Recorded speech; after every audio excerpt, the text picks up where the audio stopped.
تو یہ ایک اہم ترین صفت جو کار رسالت انجام دینے کے لیے ضروری ہے، جس کا قرآن نے ذکر کیا محمد رسول اللہ صلی اللہ علیہ وسلم کی، کہ یہ تڑپ ہونی چاہیے کہ یہ لوگ جو روزانہ جو ارتھیاں نکل رہی ہیں جا رہی ہیں، ان کے بارے میں ہم سے سوال، ہم نے ذمہ داری ادا نہیں کی اپنے یہاں پر رہتے ہوئے، ہمیں دے گئے تھے ذمہ داری کہ تمہیں لیڈ کرنا ہے، تمہیں بتانا ہے، تمہیں پہنچانا ہے، اس کا سوال کیا جائے گا۔ کہتے ہیں بعض لوگ کہتے ہیں ارے کچھ ہے، میں سمجھتا ہوں کہ شاید غور نہیں کیا کہ اس ناسمجھی میں کہہ دیتے ہیں کہ پیغام تو پہنچ گیا سب تک، ارے کچھ بھی تو نہیں پہنچا ہے ابھی۔ اس بات کو بھی بار بار کہہ چکا ہوں، دعویٰ نہیں چلے گا، دعوت اور دعوے میں فرق ہے۔ آپ کو ان کے مینٹل لیول پر جا کر وہ کیوں مان لیں جو اپنے ان کے ماں باپ نے بتایا مفتی کا مار کچھ اور، یہ تو آپ کا دعویٰ ہو گیا کہ اسے مانو گے تو یہ سچ ہے۔ قرآن کریم میں اللہ نے سب سے زیادہ اگر کسی کو کائنات میں دعویٰ کرنے کا حق تھا تو وہ اللہ کو تھا۔ اللہ نے کوئی چیز بغیر ثبوت کے نہیں کہی، سارا قرآن بھرا پڑا ہے توحید کو ثابت کرنے میں، آخرت کو ثابت کرنے میں، رسالت کو ثابت کرنے میں۔ دیکھو دلیلیں تمہاری چاروں طرف پھیلی پڑی ہیں، بار بار ثبوت دیے ہیں، تاریخ سے دیے ہیں۔ اللہ کو ضرورت تھی آپ پر ثابت کرنے کی؟ جب اللہ نے ثابت کر کے کہا تو آپ کو بھی ثابت ہی کر کے کہنا ہے، اور حق ہے تو ثابت ہوگا۔ لے جانے والے صادق اور امین ہونے چاہیے، لے جانے والے مشین نہیں ہو، وہ قلب سے ہو بات، خالی ایسا نہیں ہو کہ میکینیکل کام چل رہا ہے کہ ہمیں یہ بات کہنی ہے۔ تو جب تک یہ ذمہ داری ادا نہیں کی، یہ خسارہ پورا نہیں ہوگا۔ بات ابھی آگے آ رہی ہے، خود قرآن نے کہا ہے، زمانہ گواہ ہے والعصر، اس بات کے اوپر کہ انسان خسارے میں رہے گا، ان الانسان لفی خسر۔ جب تک یہ چار چیزیں گنائی، جب تک یہ چار نہیں پوری ہو جائیں گی، سوائے اس کے کہ جو لوگ ایمان لائے، اچھے عمل کیے۔ ہمارے یہاں تو سب کی تقریریں، سب کی گفتگویں، سب کی بات چیت یہاں رک جاتی ہے جا کر ایمان اور عمل صالح۔ یہ آخری لمٹ ہے جو ختم ہو جاتی ہے کہ ایمان ہو، عمل صالح ہو، بات ختم۔ اور یہ آخری انتہا ہے۔ باتیں تو اس سے اور پہلے ختم ہو جاتی ہیں، کلمہ زبان سے پڑھ لیا ہو ایک بار، بس ختم بات۔ عمل صالح کی بھی بات ضرورت نہیں ہے۔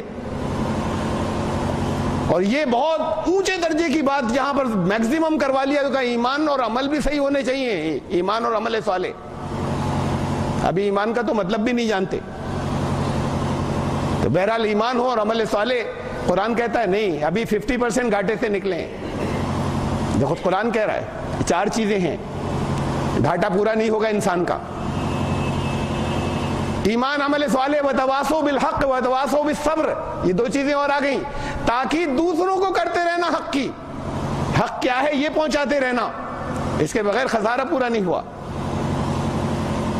وتواصوا بالصبر، اس راستے میں مشکلات آئیں گی، بہت آگے کی بات کہی ہے، ان مشکلات پر ڈٹے رہنا نہیں، صبر کہتے ہیں ڈٹے رہنے کو، چیخیں چلائیں نہیں، اسے صبر نہیں کہتے، اردو میں کہتے ہیں صبر سے، عربی میں اور قرآن کی زبان میں صبر اسے کہتے ہیں جہاں حالات کا سامنا کرتے چلے جائیں مردانگی کے ساتھ میں، اسے صبر کہتے ہیں۔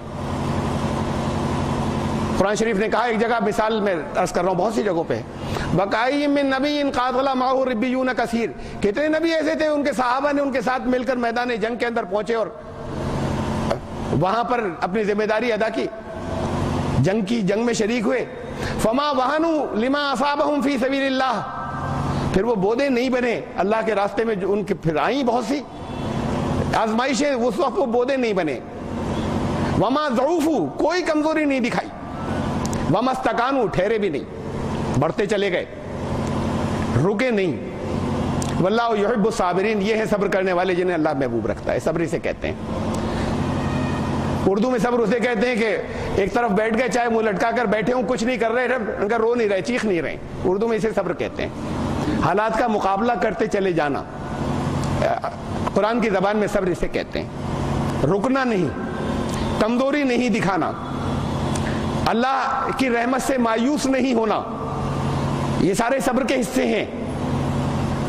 اور پھر اللہ نے یہ وعدہ کیا ان اللہ مع الصابرین، تو پھر صبر کا جب تک مطلب سمجھ میں نہیں آئے گا تو یہ جتنے تخرے لگے ہوئے ہوتے ہیں اس کا مطلب ہی نہیں سمجھا۔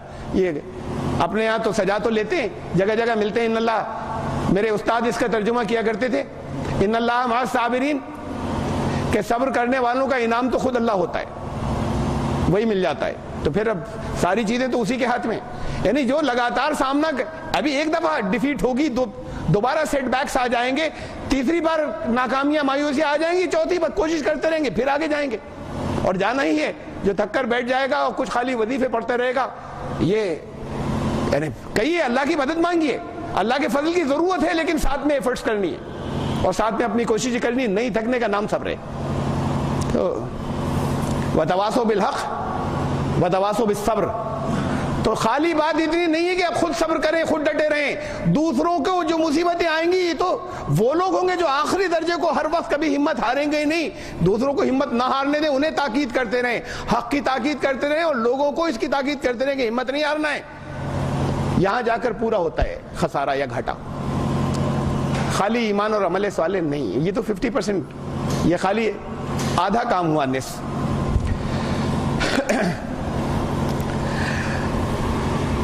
یہ قرآن نے جو جو کچھ کہا، ہم سے کرنے کو کہا، اصل میں وہ سب رسول اللہ صلی اللہ علیہ وسلم کی سیرت ہے، وہ سب ان کا مزاج ہے. اس مزاج کے اوپر کہیں عمل انہوں نے کیا اور کہیں عمل کرنے کے موقع آئیں گے جہاں آپ کو کرنا ہے ساری انہی کی سیرت. یہ بڑی اہم بات ہے جو قرآن نے کہی، جدھر ہماری توجہ نہیں ہے.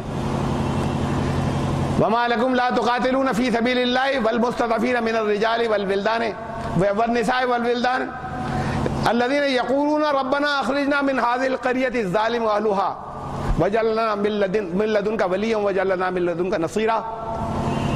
جہاں لوگوں پر ظلم ہو رہا ہو، مردوں پر اور عورتوں پر، مسلمان کا ذکر نہیں ہے، مردوں پر، عورتوں پر، بچوں پر، جہاں لوگوں پر ظلم ہو رہا ہو، وہاں تمہیں کیا ہو گیا کہ اللہ کے راستے میں جا کر لڑتے نہیں، جنگ نہیں کرتے اللہ کے راستے میں جا کر. اقدامی جنگ، آفینسو، جا کر حملہ کرنا، یہ صرف ایک جگہ قرآن نے اس ریزن کے ساتھ کہا ہے، بس اسٹیٹ قائم کرنے کے لیے نہیں. یہ کہ ظلم کہیں ہو رہا ہے تو تم کیوں نہیں جاتے جہاں پوری قوموں کو دبایا جا رہا ہے. 800 سال یہاں مسلمانوں کی حکومت رہی ہندوستان میں. 800 سال بہت ہوتے ہیں. اس 800 سال میں دلی کی گدی پر تو مغل بیٹھے تھے، لیکن ہر گاؤں میں برہمن کا رول تھا، اور یہ ان کا ایڈجسٹمنٹ تھا کہ ہر گاؤں میں برہمن کا رول رہے، ورنہ وہ دلی کی گدی پر نہیں بیٹھ سکتے تھے. برہمن نے انہیں بیٹھنے دیا تھا. وہاں اس کا قانون نافذ تھا مذہبی قانون کی آڑ میں. تو وہ لوگ جو کچلے گئے، وہ لوگ جو دلت بنائے گئے، وہ لوگ جو اچھوت بنائے گئے، ان کے ساتھ جو کچھ مظالم ہوئے، اگر انہوں نے روکا ہوتا، پاور تھی تب کی بات ہے. یہ تو قرآن کہہ رہا ہے دوسری جگہ ہو رہی تو جا کر لڑتے کیوں نہیں؟ یہاں اس ملک کی بات تھی جہاں اپنے پاس ان کے پاس پاور تھی. اگر انہوں نے انٹرفیئر کیا ہوتا تو آج کے حالات کچھ اور ہوتے. آج وہ لوگ کہتے ہیں کہ آپ نے بھی ہمارے ساتھ بڑے ظلم کیے ہیں، آپ کے جاگیرداروں نے بھی ویسے ہی کیا جیسا ہندوؤں نے کی، کہیں جیسا سلوک وہ ہندو لوگ کیا کرتے ہیں، اس سے کچھ مختلف نہیں کیا ہمارے ساتھ. اس 800 سال میں انہوں نے اس طرف اس عنوان سے کہ ہم ان کے مذہبی معاملات میں مداخلت نہیں کریں گے، انٹرفیئر نہیں کریں گے، اس عنوان سے یہ ظلم انہوں نے ہونے دیا تھا. برٹشرز نے روکا ہے. ستی کو انہوں نے ختم کیا. 800 سال میں مغلوں نے نہیں ختم کیا، انہوں نے 250 سال کے رول میں اپنے ختم کیا ہے.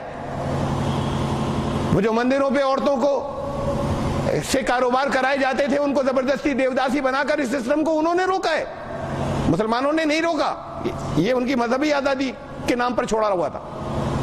اور وہ دیوداسیاں کسی برہمن فیملی سے نہیں ہوتی تھی، چھتری اور ویش بھی نہیں ہوتی تھی. دیوداسیاں چھوٹے خاندان سے ہوتی تھی. نام رکھا تھا دیو کی داسی، دیوداسی.